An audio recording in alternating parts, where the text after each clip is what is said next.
Bonjour et bienvenue dans cette vidéo consacrée au parcours de développement professionnel continu recommandé par le CNP de santé publique. Pour rappel, pour répondre à votre obligation de DPC, il existe 3 modalités possibles. Le parcours dit au choix, suivi et validé par le Conseil national de l'ordre des médecins, l'engagement dans une démarche d'accréditation pour les spécialités à risque, ou le parcours recommandé par votre CNP. C'est cette troisième modalité que nous allons vous présenter plus en détail aujourd'hui. Dans le parcours recommandé par le CNP de santé publique, l'investissement du praticien est valorisé en temps. Votre parcours de DPC correspond ainsi à un investissement régulier avec au moins 8 journées par an, soit 24 jours sur les 3 ans. Ces actions doivent être mixtes et espacées dans le temps. C'est pourquoi il est attendu de valider au moins 2 journées par an d'action de formation et au moins 2 journées par an d'action d'analyse des pratiques. Sur l'ensemble de votre parcours, au moins une action doit répondre à une orientation pluriannuelle prioritaire, qu'elle soit nationale ou spécifique à la santé publique.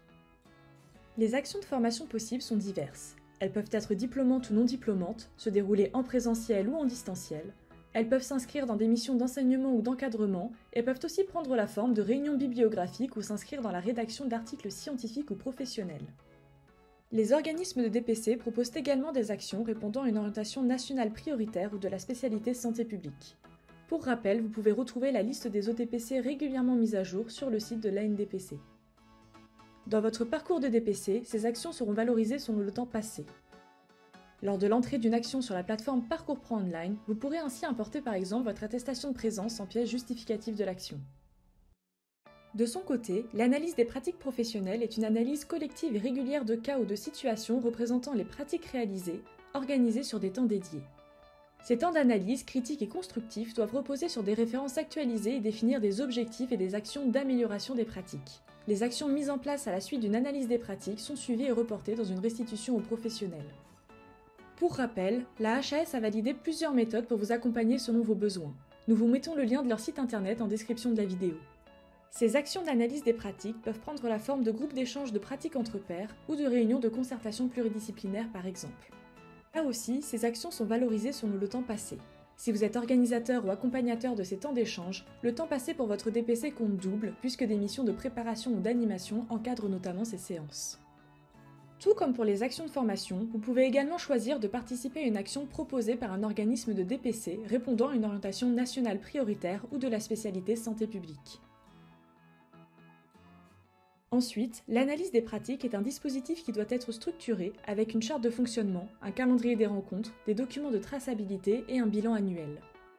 Ces documents de traçabilité peuvent prendre la forme d'un compte-rendu de chaque réunion, une attestation de présence, un suivi d'indicateurs, une fiche de suivi d'action d'amélioration, un protocole ou une nouvelle procédure. À vous de créer les outils adaptés à votre situation ou vos besoins. Sur la plateforme Parcours Pro Online, votre parcours de DPC étant individuel, il est préférable d'importer une attestation de présence à votre action. Celle-ci est nominative et peut être créée par la personne organisatrice de l'action par exemple. Également, en cas de demande du CNP, vous devrez être en capacité de fournir les autres documents structurant votre action. Veillez donc à bien les conserver. Pour les actions de gestion des risques, par analogie à l'analyse des pratiques, nous tiendrons compte également des journées de participation ou d'accompagnement aux séances.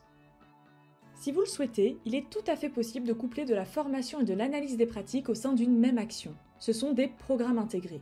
Vous pouvez pour cela créer votre propre programme ou participer à une action proposée par un organisme de DPC qui répond à une orientation pluriannuelle prioritaire. Sur la plateforme Parcours Pro Online, les actions possibles sont nombreuses. Néanmoins, si votre action ne rentre pas dans une action de formation ou d'analyse des pratiques, car trop spécifique à votre expertise ou mode d'exercice par exemple, vous avez la possibilité de valoriser cette action en déposant une action libre sur la plateforme. Cette action sera validée par notre CNP. Nous jugerons après demande de la proposition de l'action, a priori, ou sur pièce justificative, a posteriori de l'action. Une fois validée, cette action entrera dans votre parcours de DPC au même titre que les actions de formation, d'analyse des pratiques et programmes intégrés. Nous espérons que cette vidéo vous a plu et restons à votre disposition au besoin. Passez une très bonne journée et à bientôt.